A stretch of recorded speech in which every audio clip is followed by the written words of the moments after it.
Dayax aad u qurux badan, nuurkiisuna carrada bilay, ayaa ka soo baxay dhanka bari ee duni mugdigu hareeyay.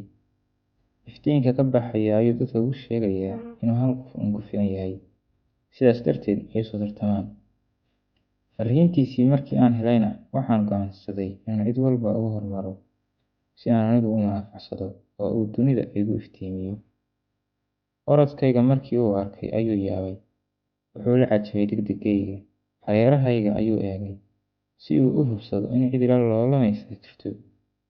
Afarta jihaba waa la soo socdaa, yar iyo weyn dadku waa ku soo maqan yihiin.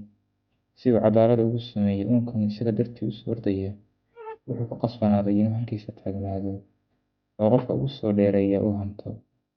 Aniga ayaa tartankii ku guuleystay oo gacanta ku dhigay hadiyad qof kasta ku taamayay. Markii aan go'aansaday inaan qaato si aan uga weheshado mugdiga iyo cabsida ay leedahay, ayaa kuwa ka xun nasiib wanaaggaygu bilaabeen hagardaamo iyo dagaal aan wejigiisa la arkaynin. Si aan isaga celiyo cadowga, ayuu gacantii uu i hayay sii daayay oo meel ii dhow istaagay. Waxaan u qaatay in la iga lib helay, oo dayaxan u dagaalamayay abaalkaygii lumiyay.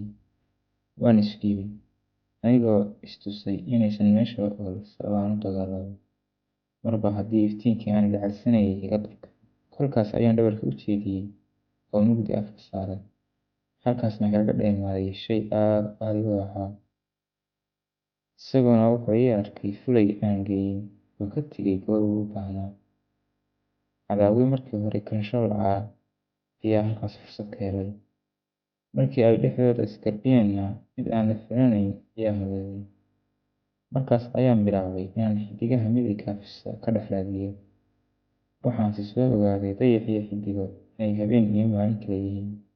Taasina waxay sababtay inaan ka kaaftoomo, oo mugdiga halista ah nafteeda ku ciqaabo, si ay u marto xanuunka dambigii ay gashay.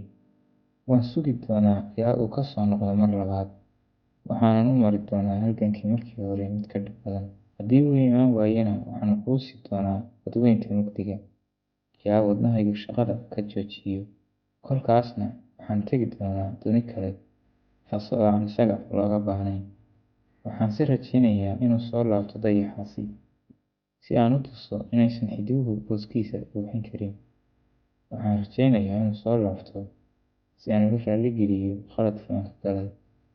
Waxaan rajaynayaa inuu soo laabto si aan uga digto kuwii ku faraxsanaa fashilkayga. Waxaan rajaynayaa inuu soo laabto si aan uga baxo mugdiga oo ugu biiro kuwa iftiinka ku nool.